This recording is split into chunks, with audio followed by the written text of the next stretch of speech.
আসসালামু আলাইকুম প্রিয় শিক্ষার্থী, কেমন আছো? আমি doctor Raju Ahmed, director doctor Raju biology care. দীর্ঘ ৮ থেকে ৯ বছর রাজশাহীতে বায়োলজি পড়াচ্ছি সুনামের সাথে। আলহামদুলিল্লাহ, আমাদের অনেক স্টুডেন্ট বাংলাদেশের স্বনামধন্য বিভিন্ন মেডিকেল কলেজ এবং ইঞ্জিনিয়ারিং এবং বিশ্ববিদ্যালয়ে পড়াশোনা করছে। তো আমি মূলত রাজশাহীতে অফলাইনে পড়াই, তোমরা সবাই জানো। সম্প্রতি আমরা ইউটিউবে আমাদের বিভিন্ন ক্লাস আমরা আপলোড দিব বলে সিদ্ধান্ত নিয়েছি। তো তারই ধারাবাহিকতায় ইন্টারমিডিয়েট ফার্স্ট ইয়ারের প্রথম যে চ্যাপ্টারটা তোমাদেরকে পড়তে হয়, কোষ এবং তার গঠন, এই চ্যাপ্টারের উপরে আমরা প্লেলিস্ট আকারে সবগুলো টপিকের উপরে আমরা কিন্তু ক্লাস আপলোড দিব। তো আসো, বেশি কথা বলবো না, কথা না বাড়িয়ে আমরা ক্লাসটা শুরু করি। তোমরা শুধু আমাদের চ্যানেলের সাথে থাকো। ডক্টর রাজু বায়োলজি চ্যানেলে আমরা এই কোষ চ্যাপ্টারের উপরে আমরা সবগুলো টপিকের ধারাবাহিক ক্লাস আপলোড দিব। আজকে আমরা শুরুর ক্লাসটা, যেহেতু একদম প্রথম ক্লাস, এই ক্লাসে কি কি আমাদেরকে শুরু করতে হবে এবং কি কি পড়তে হবে সেই টপিকগুলো আমি কিন্তু দেখো বোর্ডে অলরেডি লিখে রেখেছি, যে টপিকগুলো তোমাদেরকে এই চ্যাপ্টারে পড়তে হবে। কারণ এটা যদি আমি এখন নতুন করে লিখতে যাই অনেক টাইম নষ্ট হবে, এই জন্য আমি এটা ডান পাশে সুন্দরভাবে লিখে রেখেছি। এই টপিকগুলোর উপরেই মূলত আমাদের ডিসকাশন হবে। তো তোমরা যারা খুব রিসেন্ট এসএসসি পরীক্ষা শেষ করে ইন্টারমিডিয়েটে আসার জন্য প্রস্তুত হচ্ছ, তাদের জন্য এই ক্লাসটা সব থেকে বেশি ইম্পর্টেন্ট হবে। এবং যারা অলরেডি 25 ব্যাচের আসো অথবা 26 ব্যাচের আসো, তাদের কোর্স চ্যাপ্টারের উপরে কোনো গ্যাপ থাকলে, কোনো ল্যাগ থাকলে তোমাদের জন্য ক্লাসটি অনেক উপকার হবে। তো দেখো, প্রথমেই কি করবা? প্রথমে তোমরা যে কোনো চ্যাপ্টার, আমাদের বায়োলজিতে যে কোনো চ্যাপ্টার শুরু করার আগে আমাদেরকে এই চ্যাপ্টারে কি কি পড়তে হবে সেই টপিকগুলো আগে নির্ধারণ করা দরকার। কারণ আমি যদি নাই জানি যে আমাকে কি পড়তে হবে, তাহলে কিন্তু আমি আসলে আগামাথা খুঁজে পাবো না। তো শুরুতেই দেখো যেটা করতে হবে, কোষের আবিষ্কার কিভাবে হলো, কোষের বৈশিষ্ট্য কি আছে, কোষের প্রকারভেদ, আকার, আকৃতি ডিটেলে পড়ে নিতে হবে। বিকজ এখান থেকে প্রচুর এমসিকিউ আসে, যে এমসিকিউগুলো তোমার একাডেমিক অ্যাডমিশন সব জায়গাতেই পারতে হবে তোমাকে। তারপরে একটা কোষের উপাদান, সেটা আমাদেরকে ডিটেলে পড়তে হবে। তারপরে কোষ প্রাচীর, সেটা খুব ভালো করে পড়তে হবে। তারপরে প্রোটোপ্লাজম, এই প্রোটোপ্লাজমের মধ্যে কিন্তু সাইটোপ্লাজম ইনক্লুড করা আছে, সো আমি আর আলাদা করে সাইটোপ্লাজম বলি নাই। তারপরে কোষ ঝিল্লি, ভেরি ভেরি ইম্পর্টেন্ট। এখানে একটা মডেল আছে, ফ্লুইড মোজাইক মডেল, এটা নিয়ে আমরা ডিসকাশন করব। মোস্ট ইম্পর্টেন্ট টপিক হচ্ছে এটা, অর্থাৎ তোমার সব থেকে বেশি পড়া হচ্ছে কোষীয় অঙ্গাণু এই টপিকের মধ্যে। কেন? দেখো, এখানে রাইবোজোম থেকে সাইটোস্কেলিটন পর্যন্ত আমি অনেকগুলো টপিক লিখেছি, যে টপিকগুলো তোমাকে বিস্তারিত পড়তে হবে। Ribosome, Golgi body, lysosome, mitochondria, plastid, endoplasmic reticulum, cytoskeleton, আরও অনেক টপিকের মধ্যে কিন্তু ইনক্লুড করা হবে। এরপরে আছে নিউক্লিয়াস, তারপরে chromosome, DNA, RNA, that means nucleic acid, এটার উপরে বিশাল আলোচনা আছে। তারপরে রেপ্লিকেশন, ট্রান্সক্রিপশন, ট্রান্সলেশন। ইন্টারমিডিয়েটে আমার এই প্রায় 9 বছরের এক্সপিরিয়েন্সে, 8-9 বছরের এক্সপিরিয়েন্সে আমি একটা জিনিস প্রায়ই শুনি স্টুডেন্টদের মুখে, যে ভাইয়া আমার রেপ্লিকেশন, ট্রান্সক্রিপশন বা ট্রান্সলেশন অনেক প্রবলেম, তো আমি কি করতে পারি? তো আমরা এগুলোর উপরে ডিটেলে পড়াবো, মানে এমনভাবে পড়িয়ে দেবো ইনশাআল্লাহ, তোমার একাডেমিক টু অ্যাডমিশন কোথাও আটকাবা না। তারপরে আছে জিন এবং genetic codon, most interesting topic. অর্থাৎ বায়োলজির আমাদের এইচএসসি লেভেলে খুব ইম্পর্টেন্ট এবং ইন্টারেস্টিং টপিক হচ্ছে জিন এবং জেনেটিক কোডন। তো আমরা আগে টপিক বেস কথাবার্তা বলে নিলাম, যে টপিকগুলোর উপরে আমাদেরকে পড়তে হবে সিরিয়ালি, ধারাবাহিকভাবে। আমি আজকে যেটা নিয়ে আলোচনা করব সেটা হচ্ছে যে একটা কোষ কিভাবে আসলো, অর্থাৎ তার ইতিহাস। দেখো, কোষ আবিষ্কারের ইতিহাসটা আমরা মূলত আজকে ডিসকাশন করব। সাথে আমি চেষ্টা করব কোষের আকার আকৃতি এটা নিয়ে কিছু কথা বলার, কোষের বৈশিষ্ট্য নিয়ে কথা বলবো, এবং তার সাথে কোষের প্রকারভেদ নিয়ে একটু টাচ দিব। তো তোমরা ধারাবাহিকভাবে ক্লাসগুলো দেখতে থাকো। আসো শুরু করি। সবাই খাতা কলম বের করো, খাতা কলম নিয়ে বসে যাও। তোমরা ক্লাসটা কি করবা, যখন দেখবা মাঝে মাঝে পজ করে তথ্যগুলো কিন্তু উঠাই নিবা। আসো, কোষের আবিষ্কার কিভাবে হলো। আচ্ছা, কোষকে আমরা ইংলিশে কি বলি? সেল, তাই না? সেল শব্দটা আসছে কি থেকে বলো তো ভাইয়া? সেলুলা থেকে। কি থেকে আসছে? সেলুলা। সেলুলা একটা ল্যাটিন শব্দ, যার অর্থ হচ্ছে লিটল বক্স, যার অর্থ হচ্ছে লিটল বক্স, অথবা তুমি এটাকে বলতে পারো স্মল রুম, কামরা। কামরা বুঝো? কামরা। অর্থাৎ সেল, সেলুলা, সেলুলা থেকে আমরা বলছি লিটল বক্স।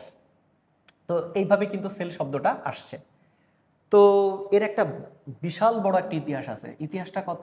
1558 থেকে 1840, এই যে সময়টা, তুমি এখানে হিসাব করবা প্রায় 300 বছর। প্রায় কত বছর? 300 বছর। অর্থাৎ এই আধুনিক কোষ সম্পর্কে ধারণা দিতে 300 বছর সময় লাগছে, চিন্তা করো। যেটা আমি তোমাকে হয়তো 5 মিনিটে বুঝাই দিব। তার মানে 300 বছরের যে গবেষণা, 300 বছর পড়ালেখা করে একটা সিদ্ধান্তে আসছে, আমরা সেটা মাত্র 5 মিনিটে বুঝে যাব। কিভাবে? আসো, 1558 সাল, এই সালটা সবাই একটু খেয়াল করো। 1558 সাল, একজন বিখ্যাত ব্যক্তি ওই সময় ছিল, তার নাম ছিল জেসনার। ঠিক আছে, ওনার নাম ছিল জেসনার। জেসনার উনি একটা ক্ষুদ্র বস্তু আবিষ্কার করে, খুবই ছোট। হ্যাঁ, এটা মূলত এক ধরনের প্রোটিস্ট ছিল। প্রোটিস্ট অর্থাৎ তোমরা ওই যে প্রোটিস্টটা পড়ছো না, প্রোটিস্টটা, সেটা অর্থাৎ এটা ছিল এক ধরনের প্রোটিস্ট। এটা আবিষ্কার করে, ক্ষুদ্র একটা জীব, এবং তিনি আবার এটা নামকরণও করছিল। হ্যাঁ, তিনি এই প্রোটিস্টটার নামকরণ করছিল ফোরামিনিফেরা। এটার উনি নামকরণ করছিল ফোরামিনিফেরা। মনে থাকবে কি বললাম? ফোরামিনিফেরা। অর্থাৎ জেসনার প্রথম, এবং তখন কিন্তু মাইক্রোস্কোপ এইভাবে আসে নাই। হ্যাঁ, উনি একটা বলা আছে বইতে এভাবে যে অনুবীক্ষণ যন্ত্র এটাকে বলা যাবে না, বর্ধনকারী একটা যন্ত্র আর কি, যেটাকে একটু বড় করে দেখা যায়, এই টাইপের কিছু একটা বলা আছে বইতে। তো সেটাকে বলা হচ্ছে ফোরামিনিফেরা। এটা একটা ক্ষুদ্র একটা জীব, মূলত একটা প্রোটিস্ট ছিল। তো এটা উনি আবিষ্কার করলো, বাট এটাকে উনি কোনো সেল টেল নামকরণ করতে পারে নাই। তারপরে আসলো 1590 সাল। দুই ভাই ছিল, ওদের ওদের হচ্ছে দুইটা নাম ছিল। এদেরকে আমরা বলে থাকি জেনসেন ভ্রাতৃত্বদ্বয়। হ্যাঁ, এই যে জেনসেন ভ্রাতৃত্বদ্বয়, হ্যাঁ, ভাতৃদ্বয়। এই জেনসেন ভ্রাতৃদ্বয়, এরা দুই ভাই ছিল। এরা দুই ভাই কি বললো দেখো, এরা মূলত দুইটা জিনিস নিয়ে গবেষণা করতেছিল। একটা হচ্ছে ফ্লি নিয়ে গবেষণা করছিল, এবং তার সাথে বিভিন্ন পতঙ্গ। হ্যাঁ, বিভিন্ন পতঙ্গ, ছোট ছোট পতঙ্গ নিয়ে তারা হচ্ছে গবেষণা করতেছিল। তারাও এটা এক গবেষণা চালাচ্ছে। তারপরে আসলো হচ্ছে 1610 সাল। 1610 সাল আরেকজন বিজ্ঞানী, তার নাম হচ্ছে গ্যালিলিও। তোমরা গ্যালিলিওর নামটা ফিজিক্সেও পাবা। সেই গ্যালিলিও, ও হচ্ছে মূলত যেটা করছিল, পতঙ্গের চোখ। হ্যাঁ, পতঙ্গের চোখ নিয়ে মূলত গবেষণা করে। পতঙ্গের চোখ, পতঙ্গের চোখ, সেই পতঙ্গের চোখ নিয়ে সে তার একটা বর্ধনকারী একটা যন্ত্র ছিল। এটাকে তখনও মাইক্রোস্কোপ বলা যাবে না, কিন্তু মূলত গ্যালিলিও 1610 সালের দিকে একটা মাইক্রোস্কোপ, সে নিজের তৈরি একটা মাইক্রোস্কোপে এরা গবেষণা করছিল। একটা কথা আমি তোমাদেরকে বলে রাখি, এরা যে গবেষণাগুলো করছে এগুলো কিন্তু তাদের নিজেদের তৈরি অনুবীক্ষণ যন্ত্র বলতে পারো। হ্যাঁ, নিজেদের তৈরি। এটা কিন্তু তখনও আমরা ওইভাবে জানতে পারিনি যে অনুবীক্ষণ যন্ত্র আসছে। 1610 সালে গ্যালিলিও পতঙ্গের চোখ এটা নিয়ে সে স্টাডি করছে। এইভাবে কিন্তু আগাতে থাকলো। অর্থাৎ ইতিহাসটা দেখো, শুরু হয়েছে কত সালে? 1558 সালে, তারপরে 1590, তারপরে 1610।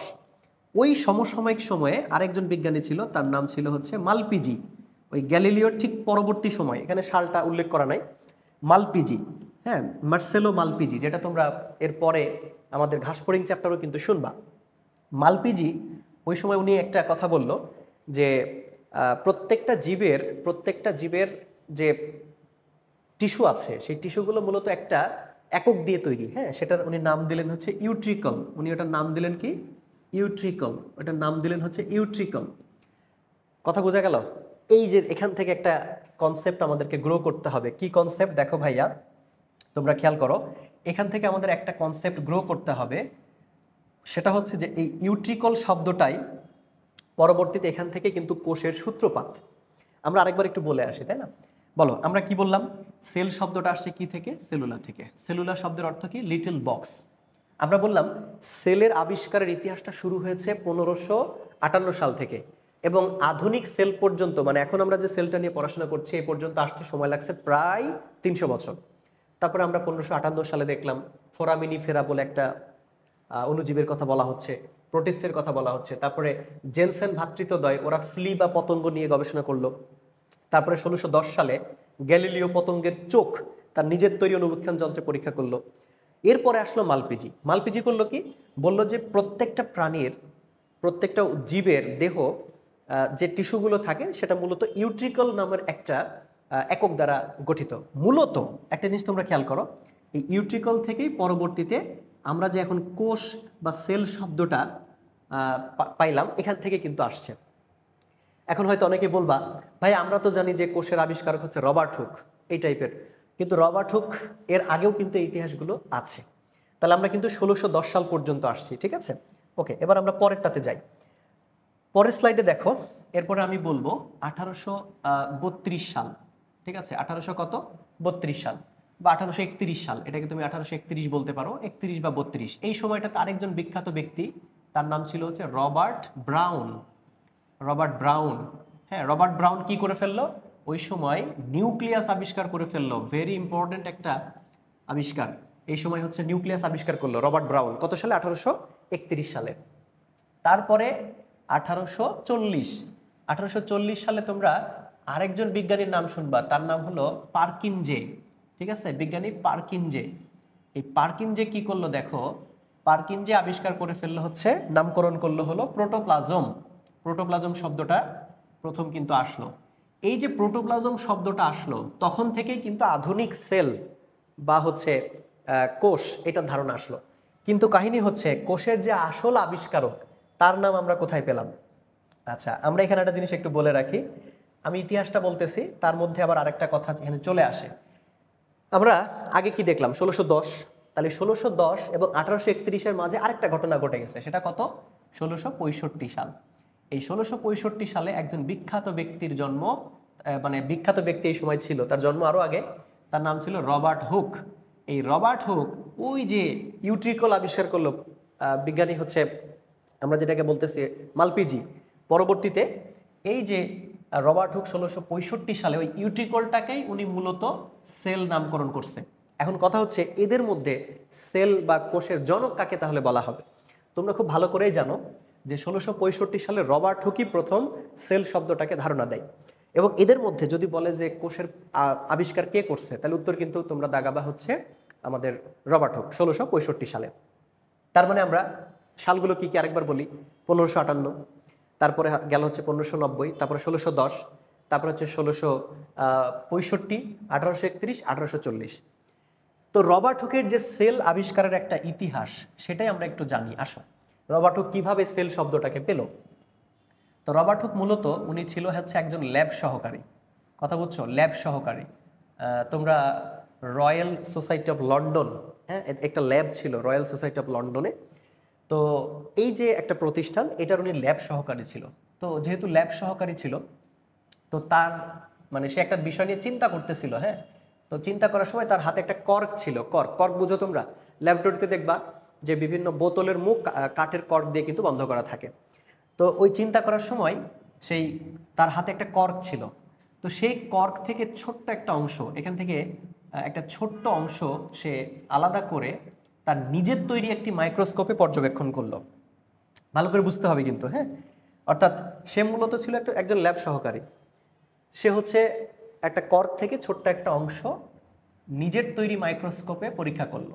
তার নিজের তৈরি একটা মাইক্রোস্কোপ ছিল, সেই মাইক্রোস্কোপে এটাকে হচ্ছে পরীক্ষা করলো।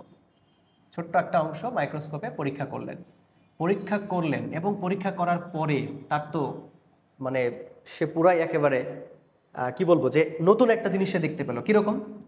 সে দেখলো যে কর্কের ভিতরে এরকম ছোট ছোট ছোট ছোট অনেকগুলা কি আছে, ঘর বা কামরা আছে। কি আছে? ছোট ছোট ঘর বা কামরা আছে। এই প্রত্যেকটা ঘর, এই যে প্রত্যেকটা যে কামরা, হ্যাঁ, প্রত্যেকটা যে ঘর, এই প্রত্যেকটা কামরাকে বলা হচ্ছে যে, আমরা যদি বলি যে লিটল বক্স আমরা বলতে পারি, স্মল রুম বলতে পারি কিনা? স্মল রুম আমরা বলতে পারি, হ্যাঁ, অথবা লিটল বক্স আমরা বলতে পারি। তোমরা যারা কবুতর পালন করো, কবুতরের ঘর দেখছো? দেখবা ছোট ছোট ঘর করা থাকে, খপ খপ এরকম খোপ খোপ করা থাকে। তারপর তোমরা যদি জেলখানায় যেয়ে থাকো, যদিও বা তোমরা যাওয়ার কথা না, সো জেলখানায় যে কয়েদিদেরকে রাখা হয়, তোমরা সিনেমাতে দেখবা, মুভিতে দেখবা যে ছোট ছোট কামরা করা থাকে। তো সেই ছোট ছোট রুম বা স্মল রুম বা লিটল বক্স, পরবর্তীতে সেই স্মল রুম বা লিটল বক্স, এটাতেই আমরা প্রথমেই দেখে আসছি, এটাকে বলা হচ্ছে সেলুলা। পরবর্তীতে সেই সেলুলা থেকে কোন শব্দটা আসছে? সেল বা কোষ। কথা বুঝছো? তার মানে দেখো, রবার্ট হুকের সেল আবিষ্কারের ইতিহাসটা কিন্তু এইভাবে। এবং সে যে সেল আবিষ্কার করলো, এই আবিষ্কারটা সে তার নিজের একটা বইতে লিপিবদ্ধ করলো, হ্যাঁ। রবার্ট হুকের একটা নিজস্ব বই ছিল, সেই বইটার নাম ছিল হচ্ছে মাইক্রোগ্রাফিয়া। মাইক্রোগ্রাফিয়া। এই বইটাতে উনি হচ্ছে ওই সেল শব্দটা উনি লিপিবদ্ধ করলো, যে আমি সেল আবিষ্কার করে ফেলছে। এবং এই সালটা ছিল কত? 1665 সাল। এবং এখানে আমি তোমাদেরকে আরেকটা বিষয় একটু ইনফর্ম করি, সেটা হচ্ছে যে এই যে কর্ক যেটা, এটা তো কাঠের এবং এটা কিন্তু মৃত, এর মধ্যে কোনো জীবিত সেল নাই। সো উনি প্রথম যে সেলটা আবিষ্কার করলো সেই সেলটা কিন্তু ছিল ডেড সেল, এটা মনে রাখবা, সেটা কিন্তু ছিল ডেড সেল। অর্থাৎ রবার্ট হুক কোষ আবিষ্কার করেছে, ভালো কথা, 1665 সালে একটা কর্ক থেকে, কাঠের সিপি থেকে। তো এটা কিন্তু ছিল একটা মৃত কোষ। তাহলে পরীক্ষায় যদি বলে যে মৃত কোষ আবিষ্কার করছে রবার্ট হুক, ভালো কথা, তাহলে জীবিত কোষ কিভাবে আসলো? তাহলে এটাও আমাদেরকে জানতে হবে। এর পরবর্তীতে আরেকটা সাল তোমাদেরকে জানতে হবে। 1665 সালের ঠিক পরপর আরেকটা সাল ছিল, যেটাকে বলা হচ্ছে যেটাকে আমরা বলতেছি হচ্ছে 1674 সাল। 1674 সাল বলে আরেকটা সাল আমরা পাবো, 1674 সাল। এই 1674 সালে আরেকজন বিখ্যাত লোক ছিল, ওই সময় সে একটা কথা বলে, সেটা হচ্ছে যে ওনার নামটা ছিল লিউয়েনহুক, অ্যান্টনি ভান লিউয়েনহুক। আমি পুরো নামটা বললাম না, তোমরা হচ্ছে বইপত্র পড়তে গেলে এটা পাবা, অ্যান্টনি ভান লিউয়েনহুক। তো এই লিউয়েনহুক 1674 সালে উনি হচ্ছে এক ফোঁটা বৃষ্টির পানি থেকে জীবিত কোষ আবিষ্কার করে, জীবিত কোষ, ঠিক আছে? তাহলে যদি বলে জীবিত কোষের আবিষ্কারককে, তাহলে হচ্ছে অ্যান্টনি ভান লিউয়েনহুক। কত সালে? 1674 সালে। আসলে প্রথম যে জীবিত কোষটা উনি আবিষ্কার করছিল সেটা মূলত ছিল একটা ব্যাকটেরিয়া। এক ফোঁটা বৃষ্টির পানি থেকে এটা কিন্তু আবিষ্কার হয় 1674 সালে। দেখো তোমরা সালগুলো রিলেট করতে পারছো কিনা। যদি সালগুলো রিলেট করতে পারো তাহলে কিন্তু বুঝবা যে কিভাবে কোষ শব্দটা আসলো। আমি একটু রিভিশন দিব, তারপরে আবার আসতেছি। তাহলে আমাদের কোষের জার্নি শুরু হয়েছে কত? 1558, শেষ হলো কত? 1840। আমি যদি সালগুলোকে একটু বলি, 1558 সালে প্রথম ফোরামিনিফেরা শব্দটা আসলো, দেখো। তারপরে দুই ভাই ফ্লি বা পতঙ্গ নিয়ে গবেষণা করছে, কিন্তু তারা কোনো ধারণা দিতে পারে নাই। তারপরে গ্যালিলিও পতঙ্গের চোখ, এটা নিয়ে স্টাডি করতেছে। মালপিজি বলল যে প্রত্যেকটা জীবের যে টিস্যু আছে সেটা হলো ইউট্রিকল নামক একটা উপাদান ব্যাকক দিয়ে তৈরি, পরবর্তীতে সেখান থেকেই কোষের ধারণাটা আসে। মূলত এই যে মালপিজির ইউট্রিকল থেকেই রবার্ট হুক তার কোষের ধারণাটা পায়। পরবর্তীতে দেখো 1665 সালে ইউট্রিকলের ওপর বেসিস করে রবার্ট হুক কি আবিষ্কার করলো? সেল। আবিষ্কারের ইতিহাসটা আমরা বললাম, এই যে কর্ক থেকে মাইক্রোস্কোপে পর্যবেক্ষণ করে ছোট ছোট যে ঘরগুলো দেখতে পাইলো সেখান থেকেই নামকরণ হলো সেল। তবে সেটা কি ছিল? Dead cell. ওকে, তাহলে এই যে আবিষ্কারটা সে তার একটা নিজের বইতে লিখে গেল, বইটার নাম কি ছিল? মাইক্রোগ্রাফিয়া। এটা কিন্তু এমসিকিউতে আসতে পারে। পরবর্তীতে 1674 সালে লিউয়েনহুক আরেকটা সেল আবিষ্কার করলো, সেটা ছিল জীবিত কোষ। এক ফোঁটা বৃষ্টির পানি থেকে এটা কিন্তু আবিষ্কার হয়। তারপরে 1831 সালে রবার্ট ব্রাউন নিউক্লিয়াস আবিষ্কার করে ফেললো। তারপরে 1840 সালে পারকিনজে নামক একজন বিজ্ঞানী প্রোটোপ্লাজমের ধারণা দিল। এই প্রোটোপ্লাজম থেকেই আধুনিক সেলের কিন্তু শুরু হলো। তার মানে এই যে বিশাল জার্নি, প্রায় 300 বছর, 280 প্লাস, এই 300 বছর সময় লাগছে প্রোটোপ্লাজম পর্যন্ত আসতে। ফোরামিনিফেরা থেকে প্রোটোপ্লাজম পর্যন্ত টোটাল আসতে টাইম লেগেছে কিন্তু 300 বছর, মনে রাখবা। সেটা দেখো আমরা মাত্র এই 10 মিনিটের মধ্যে পড়ে ফেললাম। এখন আসো, এই যে কোষ আবিষ্কার হয়ে গেল, এদের কথার উপর ভিত্তি করে, এই যে 1840 সালে যে প্রোটোপ্লাজম শব্দটা আসলো, এদের কথার উপর ভিত্তি করে দুইজন বিজ্ঞানী ওরা কোষতত্ত্ব বলে একটা জিনিস প্রদান করলো। দেখো, কোষতত্ত্ব, যেটাকে তোমরা বলতেছো হচ্ছে কোষতত্ত্ব, বা আমরা বলতে পারি হচ্ছে সেল থিওরি। সেল থিওরি, কোষতত্ত্ব। ওই যে 1840 সালে প্রোটোপ্লাজম শব্দটা আসলো, তারপরে 1831 সালে নিউক্লিয়াস আবিষ্কার হলো। এইটার উপর বেসিস করে দুইজন বিজ্ঞানী ছিল, একজনের নাম হচ্ছে থিওডর স্লেইডেন, একজনের নাম হচ্ছে স্লেইডেন, আর একজনের নাম ছিল হচ্ছে সোয়ান। হ্যাঁ, স্লেইডেন এবং সোয়ান, এই দুইজন। আসলে এদের নামগুলো এরকম, যেহেতু জানো যে ওরা আমাদের দেশের কেউ না, ওরা বাইরের দেশের, ইউরোপ বা আমেরিকার, সো ওদের নামগুলো একটু এরকম টাইপের। তো এই যে স্লেইডেন এবং সোয়ান, এরা দুইজন কোষতত্ত্ব প্রদান করলো ওই যে ওদের কথার উপর ভিত্তি করে। অর্থাৎ তারা যে কোষ সম্পর্কে যে কনসেপ্টটা আসলো, প্রোটোপ্লাজম, নিউক্লিয়াস, তখন কোষতত্ত্ব দেওয়া হলো। কোষতত্ত্বে বলা আছে 4টা কথা। কি কথা? কোষ কি? দেখো, কোষতত্ত্বের মূল কনসেপ্ট হচ্ছে 4টা কথা, যে কোষ হলো জীবদেহের, এটা হচ্ছে জীবদেহের গঠন, হ্যাঁ, গাঠনিক এবং হচ্ছে কার্যিক একক। ঠিক আছে, জীবদের গাঠনিক এবং হচ্ছে কার্যিক, গাঠনিক ও কার্যিক একক। অর্থাৎ আমরা কোষের যে সংজ্ঞা যে পাই এখান থেকেই মূলত আসছে। ওকে, তাহলে জীবদের গাঠনিক এবং কার্যিক একক হচ্ছে কোষ। আচ্ছা, এখানে কনসেপ্ট আরেকটা কথা বলা হচ্ছে যে কোষ হলো জীবদেহের মৌলিক একক। এটাকে বলা হচ্ছে জীবের মৌলিক একক। অর্থাৎ কোষতত্ত্বের দ্বিতীয় যে কনসেপ্টটা ছিল মৌলিক একক, তৃতীয় কনসেপ্টটা হচ্ছে এটা হলো বংশগতির একক। কোষকে বলা হচ্ছে বংশগতির একক। বংশগতির একক সবই একক, খেয়াল করছো? গাঠনিক একক, কার্যিক একক, মৌলিক একক, বংশগতির একক, অর্থাৎ কোষকে কেন্দ্র করেই সব কিছু। 4 নম্বর যে কনসেপ্টটা ছিল, কোষ এর উৎপত্তি হয়, এর উৎপত্তি কোত্থেকে হয় সেটা আগে জানতে হবে। এর উৎপত্তি হলো পূর্ববর্তী কোষ থেকে এর উৎপত্তি। অর্থাৎ পূর্ববর্তী কোষের বিভাজনের মাধ্যমে, পূর্ববর্তী কোষের বিভাজনের মাধ্যমে। অর্থাৎ যদি তোমাকে কেউ বলে যে কোষের উৎপত্তি কোত্থেকে, তাহলে আগের যে কোষ ছিল যেটাকে মাতৃকোষ আমরা বলে থাকি, মাদার সেল, সেখান থেকেই ডটার সেলটা আসে। তো স্লেইডেন এবং সোয়ান এই দুইজন বিখ্যাত লোক ছিল, তারা এই কনসেপ্টটা দিল। কাদের কথার উপর ভিত্তি করে বলো তো? ওই যে 1840 সালে পারকিনজে, 1831 সালে রবার্ট ব্রাউন যে নিউক্লিয়াস আবিষ্কার করলো, অর্থাৎ কোষের আধুনিক ধারণা আমরা পেলাম, ওইখান থেকেই মূলত আসছে যে এই 4টা কথা: গাঠনিক একক বা কার্যিক একক, মৌলিক একক, বংশগতির একক, এবং পূর্ববর্তী কোষের বিভাজন থেকেই পরবর্তী কোষ কিন্তু পাওয়া যায়। তাহলে এটাকে আমরা বলছি সেল থিওরি অথবা কোষতত্ত্ব। ঠিক আছে, এখান থেকে কিন্তু আমাদের মূল পড়া শুরু হয়ে গেল। আমরা কোষের আবিষ্কার জানলাম, কিভাবে কোষটা আসলো। এখন আমাদের একটা কথা সামনে চলে আসে যে কোষ তো আবিষ্কার হলো, বুঝলাম বিভিন্ন কিছুর একক বলা হচ্ছে, তাহলে কোষের বৈশিষ্ট্যগুলো কি হতে পারে, একটা কোষের প্রপার্টি কি হতে পারে? তো চলো আমরা সেটা দেখি। তাহলে আমরা এখন লিখব কোষের বৈশিষ্ট্য। একটা কোষের কি কি বৈশিষ্ট্য থাকা দরকার। হ্যাঁ, এটা কিন্তু আমাদের সৃজনশীলে ওই যে অনুধাবনমূলক যে প্রশ্ন সেখানে কিন্তু দিতে পারে, অথবা এগুলো থেকে অনেক এমসিকিউ হতে পারে। আমরা মনোযোগ দিয়ে খেয়াল করব। তো আমাদের আজকে থেকে যে জার্নিটা শুরু হলো, অর্থাৎ এই যে সেল চ্যাপ্টারটা, আমরা চেষ্টা করব সবগুলো টপিক একদম 0 টু প্রো লেভেল পর্যন্ত ডিসকাশন করার। মানে তুমি যে কোনো পরীক্ষায় আমি যা পড়াবো ইনশাল্লাহ এর মধ্যে থেকে আনসার করতে পারবা। সেটা একদম আমাদের একাডেমিক অর্থাৎ এইচএসসি পরীক্ষা, medical admission, dental admission, A to Z যে কোনো পরীক্ষায় যেখান থেকে প্রশ্ন আসুক ইনশাল্লাহ তুমি আনসার করতে পারবা। কোষের বৈশিষ্ট্যগুলো কি কি আছে দেখো।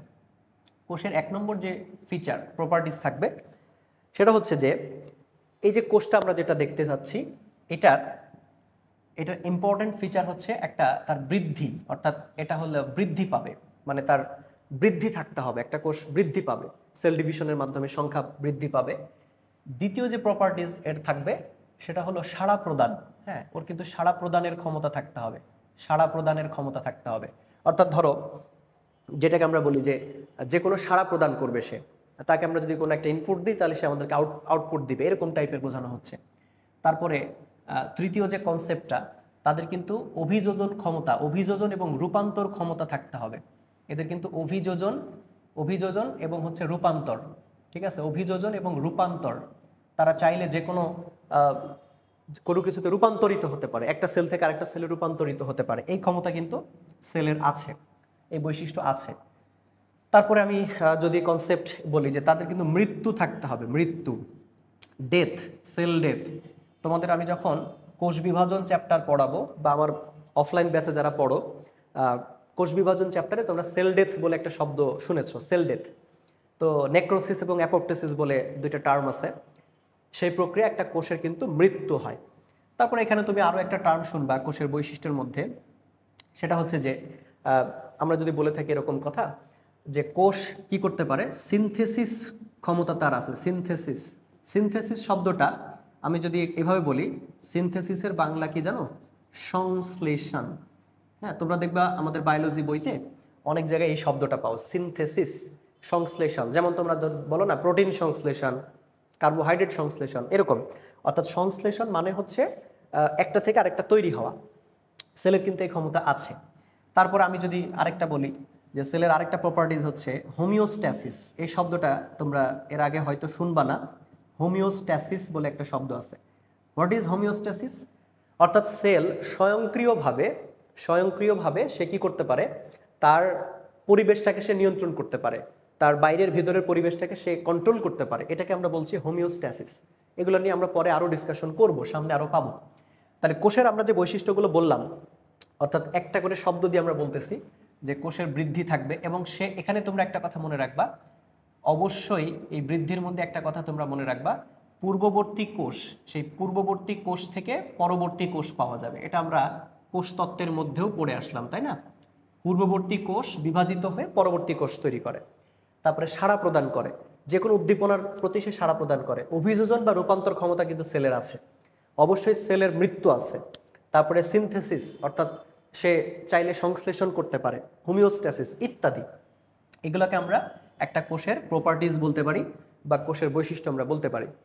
আমরা কি কি শিখলাম তাহলে? কোষের আবিষ্কার শিখলাম, তারপরে কোষ তত্ত্ব কিভাবে আসলো আমরা দেখলাম, এরপরে আমরা দেখলাম যে কোষের কি কি বৈশিষ্ট্য আছে।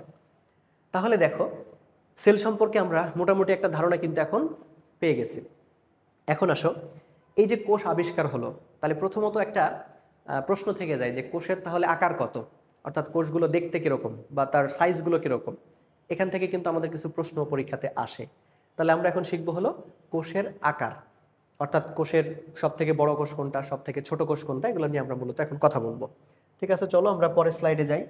তোমরা একটা কাজ করবা, যখন লেকচারগুলো করবা মাঝে মাঝে পজ করে সুন্দরভাবে খাতায় কিন্তু নোট করবা।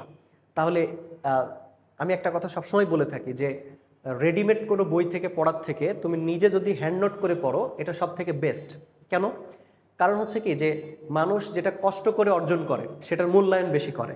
আমি তোমাকে একটা রেডিমেড বইয়ে যদি এগুলো লিখে দিই, তুমি হয়তো একবার পড়বা, কিন্তু তুমি দেখো কষ্ট করে এগুলো নোট করবা, এগুলো পরবর্তীতে পড়তেও তোমার কিন্তু ভালো লাগবে। আসো, আমরা এখন শিখবো হলো কোষের আকার। কোষের আকার, তো কোষের আকার বিভিন্ন রকমের আছে। কোষের আকার নিয়ে তোমাদের অনেক প্রশ্ন হয় পরীক্ষাতে, এবং এগুলো কিন্তু অনেকেই পারে না। আমি কিন্তু বলেছি 0 থেকে একেবারে প্রো লেভেলের আলোচনা হবে। সো এখানে তোমরা কিন্তু একটা রাইটারের বই শুধু পড়লে কিন্তু হবে না, তোমাকে আবুল হাসান স্যারের বই পড়তে হবে, আমাদের মাজেদা বেগম ম্যাডামের একটা বই আছে, আলিম স্যারের বই আছে, এরকম বেশ কিছু রাইটারের বই একসাথে করে পড়তে হবে। কারণ ভর্তি পরীক্ষা বা আমাদের যে অন্যান্য পরীক্ষাগুলো হয়, সেই জায়গা থেকে শুধু একটা রাইটারের বই থেকে কিন্তু প্রশ্ন হয় না। সেজন্য আমাদের একাধিক রাইটারের বই কিন্তু পড়ার অভ্যাস করতে হবে। আচ্ছা, কোষের আকার, তার আগে বলি কোষের আকারগুলো আমরা কোন কোন এককে প্রকাশ করি। কোষের আকারগুলো কয়েকটা এককে প্রকাশ করা হয়, এককগুলো আগে জানতে হবে। হ্যাঁ, প্রথমে লেখা হচ্ছে এই যে মাইক্রোমিটার, অথবা এটাকে অনেকেই মাইক্রোনও বলে থাকে। তারপরে হচ্ছে আরেকটা একক আছে ন্যানোমিটার, আরেকটা একক আছে হচ্ছে অ্যাংস্ট্রম। এই সম্পর্কগুলো কিন্তু তোমাকে আগে বুঝতে হবে যে কোষের যে কোন আকারে আমরা কিন্তু প্রকাশ করে থাকি। তোমাদের বইতে দেখবা একটা হিসাব বলা আছে যে কত মাইক্রোমিটার সমান কত মিলিমিটার, কত অ্যাংস্ট্রম সমান কত ন্যানোমিটার, এগুলো একটু তোমরা জাস্ট দেখে নিও।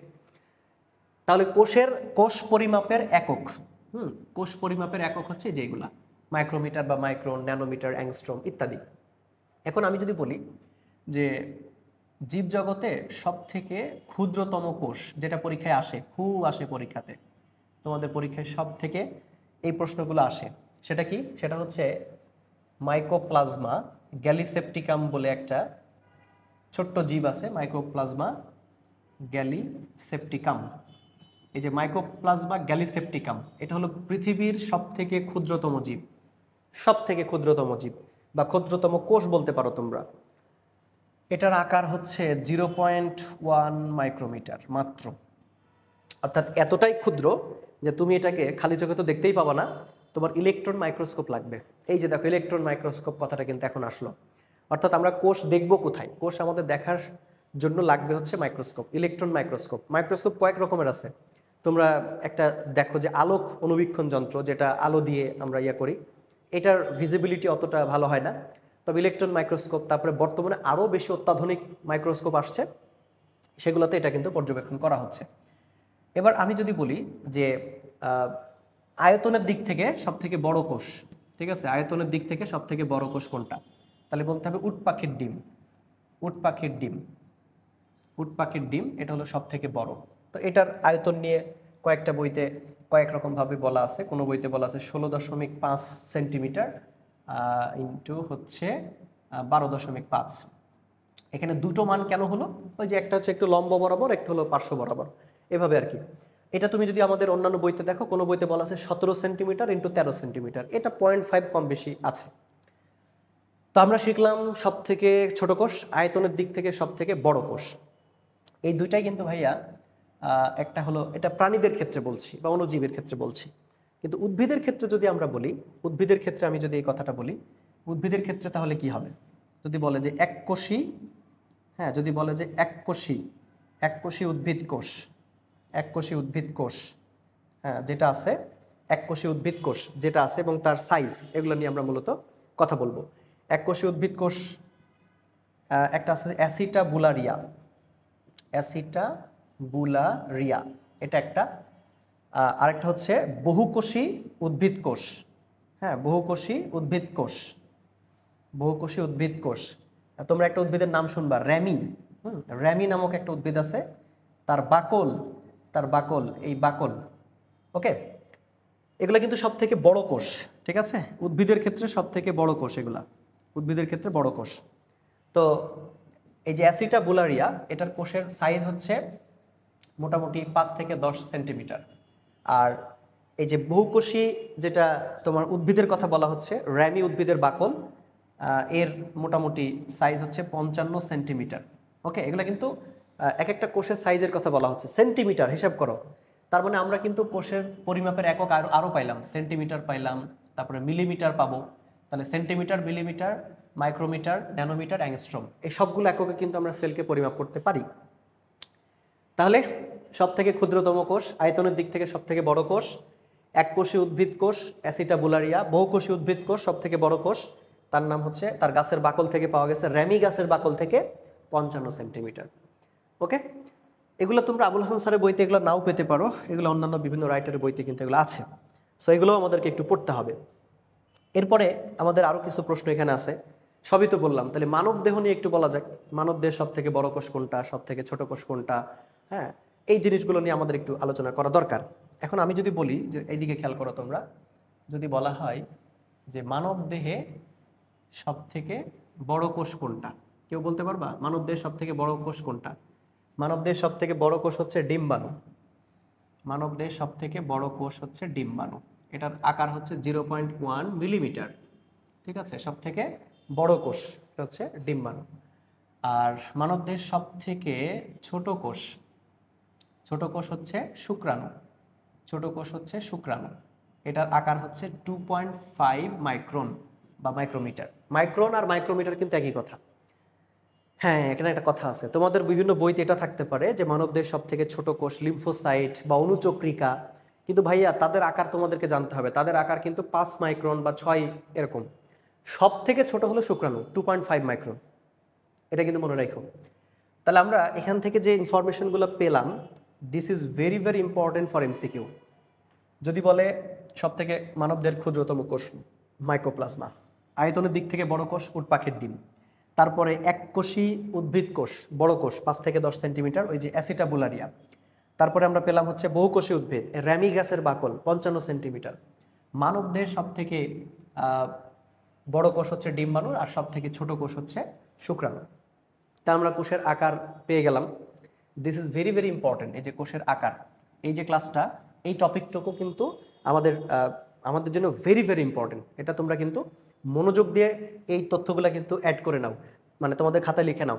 আমি একটু সরে দাঁড়াচ্ছি যাতে করে তোমরা পুরো বোর্ডটাকে দেখতে পাও এবং স্ক্রিনশট দিতে পারো, অথবা তোমরা এটাকে পজ করে কিন্তু লিখে নিতে পারো। তো আমরা কোষের আকার আয়তন পর্যন্ত ডিসকাশন করলাম। এরপরে আমাদের যে টপিক আছে সেটা হচ্ছে কোষের প্রকারভেদ। কোষের প্রকারভেদ, তারপরে আমরা কোষের উপাদান নিয়ে কথা বলবো, একটা উদ্ভিদ কোষ, প্রাণী কোষ, তারপর হচ্ছে আদি কোষ, প্রকৃত কোষ, এগুলার ডিটেলে কিন্তু আলোচনা হবে, ঠিক আছে, ডিটেলে আলোচনা হবে।